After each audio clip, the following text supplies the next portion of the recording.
Good morning students. Last lecture में अपन ने entropy of reversible and irreversible process के बारे में देखा था। आज अपन एक टॉपिक देखेंगे जो कि लास्ट ईयर ही एग्जाम में आया था, थर्मोडायनेमिक्स में क्वेश्चन आया था। ये entropy as a criteria of spontaneity and equilibrium. ये था टॉपिक कि एंट्रोपी कैसे ये डिसाइड कर सकती है कि जो प्रोसेस है वो स्पॉन्टेनियस होगा या वो प्रोसेस इक्विलिब्रियम में होगा। तो देखो, कल ही अपन ने पढ़ा कि जब डेल्टा एस 0 आता है वो होता है रिवर्सिबल प्रोसेस के लिए, देखा था अपन ने कल। और जब डेल्टा एस ग्रेटर देन 0 आता है, मतलब total entropy of the universe is continuously increasing, वो होता है इरिवर्सिबल प्रोसेस के लिए। तो ये कल अपन ने बातें देखी थी, ठीक है। आज इसी चीज से अपन आगे internal energy, free energy, Gibbs free energy और डेल्टा एच एंथैल्पी, उनके भी देखते हैं कि वो जो क्वांटिटीज हैं वो कैसे स्पॉन्टेनिटी या इक्विलिब्रियम में उनकी वैल्यूज ग्रेटर देन 0 होती है, इक्वल देन 0 होती है, वो अपन आज देखते हैं। इसी के थ्रू यहीं से ही अपन चालू करेंगे और फिर उनको समझेंगे, ठीक है। तो देखो, यहाँ पे मैंने डेल्टा एस लिया, मैं ds भी लिख सकती हूँ, ds मतलब स्मॉल चेंज, ठीक है। तो देखो, यहाँ से ही अपन इसको स्टार्ट करते हैं। सबसे पहले आपको ये पता है कि क्यों रिवर्सिबल। देखो, रिवर्सिबल प्रोसेस में हमेशा वर्क भी ज्यादा होता है, हीट भी ज्यादा रिवर्सिबल प्रोसेस में ही एब्जॉर्ब की जाती है और एफिशिएंसी भी रिवर्सिबल प्रोसेस की ही ज्यादा होती है। तो आपको पता है क्यों रिवर्सिबल हमेशा ज्यादा होती है, किससे? क्यों इरिवर्सिबल से। ये बात अपन को पता है, ठीक है। अब ds जो एंट्रोपी है वो होता क्या है? dq रिवर्सिबल अपॉन t होता है, ठीक है। तो TdS is equals to dq reversible, dq reversible होगा, ठीक है। रिवर्सिबल जो हीट है वो किसके इक्वल होगी? TdS के। लेकिन अगर मैं इसी q रिवर्सिबल जो आपका निकला है, इसके अंदर अगर मैं TdS लिखूं, क्योंकि TdS के इक्वल ही है, TdS के इक्वल है, तो आप ये देखो, जो Q रिवर्सिबल है, Q इरिवर्सिबल है, उससे ये TdS क्या होगा? ज्यादा होगा, ठीक है। इसका मतलब ये है, देखो, कि एंट्रोपी चेंज जो होती है ना, सिस्टम की एंट्रोपी चेंज हमेशा सेम रहती है डेल्टा एस, लेकिन Q रिवर्सिबल प्रोसेस में तो वो जो हीट एब्जॉर्ब करता है उससे भी उसकी एंट्रोपी ds ही आती है सिस्टम की। और इरिवर्सिबल प्रोसेस में वो जब irreversible heat Q irreversible absorb करता है तब भी एंट्रोपी सिस्टम की ds ही आती है, लेकिन दोनों हीट अलग अलग है और दोनों में डिफरेंस है। इरिवर्सिबल कम होती है लेकिन चेंज उतना ही होता है। तो यहाँ पे देखो वही चीज बता रहा है, यहाँ पे देखो वही बता रहा है कि जो सिस्टम की हीट इरिवर्सिबल थी वो तो कम है, लेकिन एंट्रोपी जो है वो हीट जितनी थी उससे ज्यादा चेंज हो रही है। इरिवर्सिबल प्रोसेस हो या रिवर्सिबल प्रोसेस हो, सिस्टम की एंट्रोपी चेंज रहती है। इसीलिए देखो, रिवर्सिबल जब प्रोसेस था तब तो एंट्रोपी ds ही आई, या TdS कह सकते हो, t को उधर मल्टीप्लाई कर दिया तो, लेकिन क्यों इरिवर्सिबल में वो उससे ज्यादा होगी, ठीक है। एंट्रोपी, क्योंकि एंट्रोपी का चेंज उतना ही होता है जितनी क्यों रिवर्सिबल प्रोसेस में होता है, चाहे इरिवर्सिबल में हीट कम दी गई। तो ये यहाँ पे अपन पहुंच गए। तो देखो, दो चीजें आ गई अपने कि रिवर्सिबल प्रोसेस के लिए तो होता है TdS is equals to Q reversible, और इरिवर्सिबल प्रोसेस के लिए होता है TdS is greater than Q irreversible. तो इन दोनों चीजों को देखो आप कैसे लिख सकते हो मिला के। अगर इन दोनों, जैसे मेरा आया TdS is equals to dQ reversible और एक आया TdS is greater than dQ irreversible, तो दोनों को मिला के अगर अपन लिखें तो हम लिख सकते हैं TdS फॉर एनी हीट, चाहे रिवर्सिबल हो चाहे इरिवर्सिबल हो, दोनों को मिला के अपन लिख सकते हैं या तो ग्रेटर होगी या इक्वल होगी। ये अपन यहां से लिख सकते हैं, ठीक है। इसी चीज को यूज करके अब मैं आगे पूरी आपको और क्वांटिटीज के बारे में बताऊंगी कि जब स्पॉन्टेनियस प्रोसेस होगा, मतलब स्पॉन्टेनियस प्रोसेस कौन से होते हैं, जो अपने आप हो, मतलब इरिवर्सिबल प्रोसेस होते हैं, या रिवर्सिबल होगा तब और क्वांटिटीज, एंथैल्पी या गिब्स फ्री एनर्जी वो कैसी होंगी, उनकी वैल्यूज कैसी होंगी। तो देखो यहां से अपन स्टार्ट करते हैं, ठीक है। तो देखो अपने पास आया TdS is greater than equal to dq, ठीक है। अब आप देखो delta E is equals to क्या होता है, dq प्लस dw, ठीक है। आप ये DE भी लिख दी उसको, ठीक है। अब देखो अपन को इसकी क्या कहते हैं, dq की वैल्यू चाहिए, तो क्या आ जाएगा, DE dw क्या होता है, माइनस pdv होता है, तो इधर की तरफ क्या आ जाएगा, plus pdv is equals to dq, ये आ गया DE प्लस pdv। तो यहां पे आप क्या लिख दो, DE plus pdv greater then TdS, okay. ये अपना आया, अपन ने dq की वैल्यू लिख दी, फर्स्ट लॉ ऑफ थर्मोडायनेमिक्स से निकाल ली। अब आप देखो इस इक्वेशन, ये अपनी हो गई इक्वेशन फर्स्ट। इस इक्वेशन में अपन सबसे पहले अपन ये मानते हैं कि at constant entropy and volume, constant entropy और वॉल्यूम पे क्या होगा।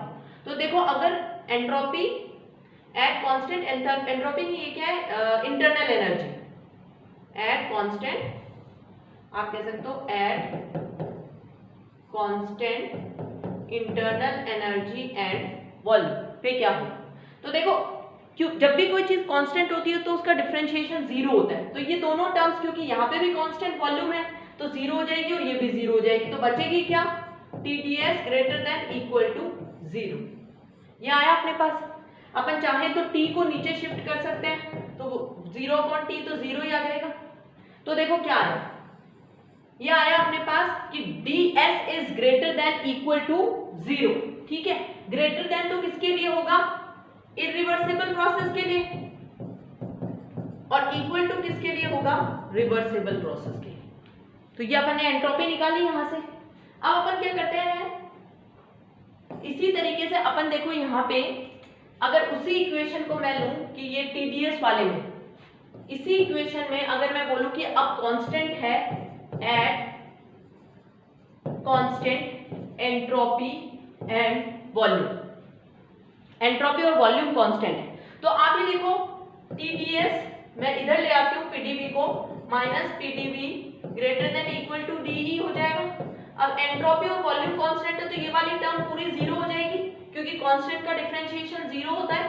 तो ये देखो इंटरनल एनर्जी रिवर्सिबल प्रोसेस के लिए तो क्या होगी, ग्रेटर देन जीरो होगी, यहां पे अपना greater than zero. Internal energy reversible process के लिए तो क्या होगी, लेस देन जीरो होगी, ठीक है, मतलब पॉजिटिव वैल्यू होगी, वो क्या नेगेटिव वैल्यू होगी। इंटरनल एनर्जी जो है यहां पे देखो क्या आया कि जो इंटरनल एनर्जी है वो लेस देन जीरो है, किसके लिए, इरिवर्सिबल प्रोसेस के लिए। लेस देन जीरो का मतलब क्या हो गया, नेगेटिव होगी। देखो यहाँ पे ग्रेटर था, मतलब एंट्रोपी हमेशा पॉजिटिव होती है इरिवर्सिबल प्रोसेस के लिए, लेकिन इंटरनल एनर्जी क्या होनी चाहिए, नेगेटिव, ठीक है। तो इंटरनल एनर्जी इरिवर्सिबल प्रोसेस के लिए नेगेटिव होगी और रिवर्सिबल प्रोसेस के लिए क्या होगी, जीरो के इक्वल होगी। यही तो आया, एक के लिए लेस देन जीरो और एक के लिए इज इक्वल्स टू जीरो। तो ये अपना इंटरनल एनर्जी भी आ गया। अब देखो यहीं से अपन करते हैं आपका H निकालते हैं एंथैल्पी। तो इंटरनल एनर्जी को देखो अपन यहां लिख लेते हैं, इंटरनल एनर्जी का अपना क्या आया कि इंटरनल एनर्जी का ये रिलेशन है कि internal energy is less than zero and equal to zero, ठीक है। अब अपन H का निकालते हैं। देखो H का आपको पता होगा H is equals to E plus PV होता है। अगर मैं इसका डिफरेंशिएशन करूं तो delta H is equals to delta E plus PdV plus VdP हो जाएगा, डिफरेंशिएशन करेंगे तब, ठीक है। तो यहाँ पे देखो क्या होगा, अगर मैं ये मानूं कि एट कांस्टेंट, ठीक है, मैं ये मानूं कि यहाँ पे ये अपन काम कर रहे हैं at constant P, constant P पे अगर अपन काम कर रहे हैं तो आप ये देखो ये वाली जो चीज है ये तो जीरो हो जाएगी क्योंकि कांस्टेंट का dp जीरो हो जाएगा, तो बचेगा क्या, delta h is equal to delta E plus pdv। ठीक है, तो डेल्टा ई प्लस pdv, इस इक्वेशन को वापस मैं वैसे लिख लेती हूँ, डेल्टा ई प्लस pdv किसके इक्वल आया, डेल्टा h के इक्वल आया tds। तो अपन ये कह सकते हैं कि एट कांस्टेंट s एंड, क्योंकि यहाँ पे मैंने p किया था p, तो s अगर कांस्टेंट होगा तो ये भी जीरो हो जाएगा, तो ये भी कैसे आ जाएगा, इस तरीके से आ जाएगा कि डेल्टा h की वैल्यू भी जीरो से कम होनी चाहिए, इक्वल टू जीरो होनी चाहिए। किसके लिए, जीरो से कम तो जब होगी जब प्रोसेस इरिवर्सिबल होगा, और इक्वल टू जीरो कब होगी, जब प्रोसेस रिवर्सिबल होगा। ये यहां तक बात समझ में आ गई। तो तीन क्वांटिटीज अपन ने देख ली है, एंट्रोपी, एंथैल्पी। अब अपन देखते हैं एक होता है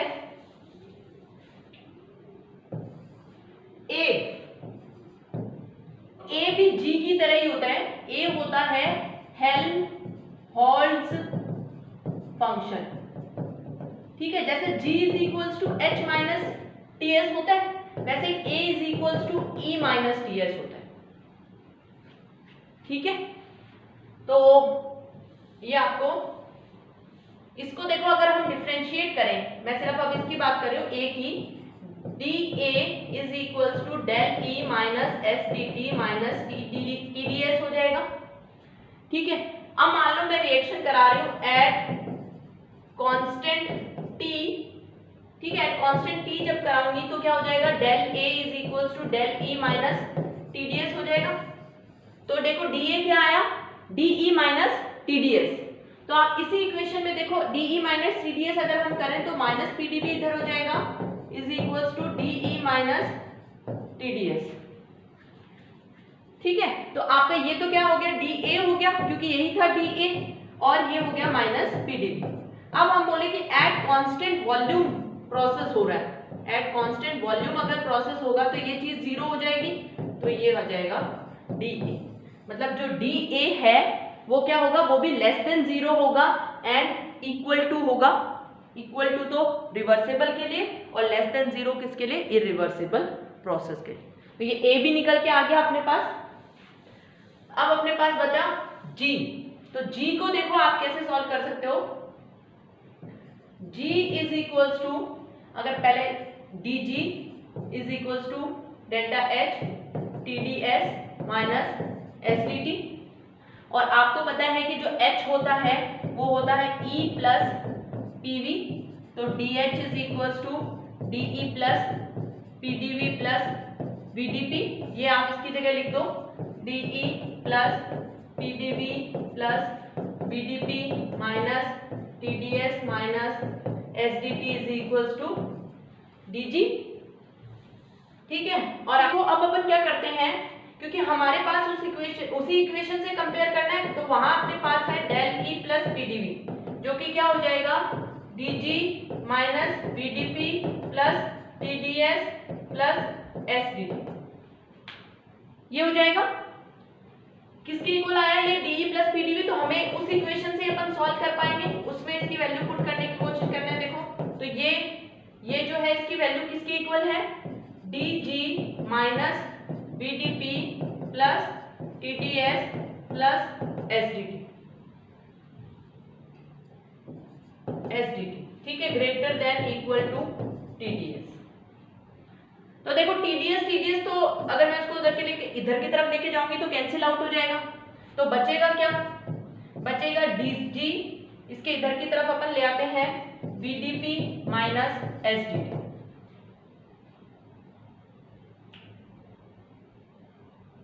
ठीक है, वीडीपी माइनस एसडीटी हो गया। अब आप सॉल्व कर सकते हो, आप p को कांस्टेंट रख दो, t को कांस्टेंट रख दो, p एंड t जो है वो क्या है, कांस्टेंट है, तो dg क्या हो जाएगा, इक्वल्स टू 0 हो जाएगा। मतलब डेल्टा g भी लेस देन 0 होना चाहिए। आपको ये पता भी है कि डेल्टा g जब नेगेटिव होता है तो प्रोसेस स्पॉन्टेनियस होता है। देखो किया क्या इसमें, सबसे पहले मैंने g का लिया, उसके फॉर्मूले को मैंने खोला तो हो गया dg is equals to delta H minus TdS minus SDT। ठीक है, फिर अपन ने क्या किया, h का अपन ने सॉल्व किया, तो h का क्या आया, E प्लस PV आया, उसको पूरी तरीके से सॉल्व किया तो डेल E PdV VdP आया माइनस TdS माइनस SDT, ये आ गया आपका dg का। ठीक है, फिर क्योंकि हम इस इक्वेशन से ये निकाल पाएंगे कि वो प्रोसेस स्पॉन्टेनियस में क्या होगा या रिवर्सिबल में क्या होगा या इरिवर्सिबल में क्या होगा, तो उसमें पुट करने के लिए मैंने DE प्लस PdV को तो इधर रख लिया और ये सारी उधर लेके चली गई, minus PdV plus TdS plus SDT। ठीक है, और ये वैल्यू उस इक्वेशन में यहाँ इसमें पुट कर दो, तो देखो TdS कैंसिल हो गया, सिर्फ ये बचा, इसमें भी माइनस VdP जो है, इसमें भी माइनस VdP जो है, इसको मैं इधर लेके आई तो प्लस VdP हो गया और माइनस SDT हो गया, और यहाँ पे dg था, और फिर अपन ने मान लिया कि प्रेशर और टेम्परेचर कांस्टेंट है, और प्रेशर और टेम्परेचर अगर कांस्टेंट होगा तो ये पूरी टर्म क्या हो जाएगी, जीरो हो जाएगी, ये पूरी टर्म जीरो हो गई, और डेल जी जो अपना आया वो कैसा आया, डेल जी जो अपना आया वो आया लेस, डेल जी हमेशा लेस देन जीरो होगा। ठीक है, तो अपन ने देखो कितनी क्वांटिटीज देखी, अपन ने देखी एक तो एंट्रोपी, एंट्रोपी अपना आया कि जो एंट्रोपी होगा वो हमेशा क्या होगा, ग्रेटर देन जीरो आएगा, एंट्रोपी हमेशा यूनिवर्स की बढ़ती है, इरिवर्सिबल प्रोसेस में ग्रेटर देन जीरो आएगा और रिवर्सिबल प्रोसेस में जीरो होगा। फिर अपन ने देखा इंटरनल एनर्जी, तो internal energy less than zero आई, डेल्टा एच भी लेस देन जीरो आया, डेल्टा ए जिसे कि हेल्महोल्ट्ज फंक्शन कहते हैं वो भी लेस देन जीरो आया, और डेल्टा जी ये भी लेस देन जीरो, जो अपन ने इसी फॉर्मूले से इक्वेशन रख के और फिर अपन ने इसको डिराइव किया है।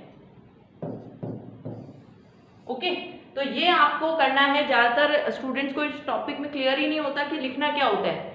लास्ट ईयर में भी ये क्वेश्चन आया है, तो आपको सिर्फ डेल्टा जी या सिर्फ डेल्टा एच के बारे में नहीं बताना, सारी क्वांटिटीज को इस फॉर्मूले को यूज करके सॉल्व करना होता है।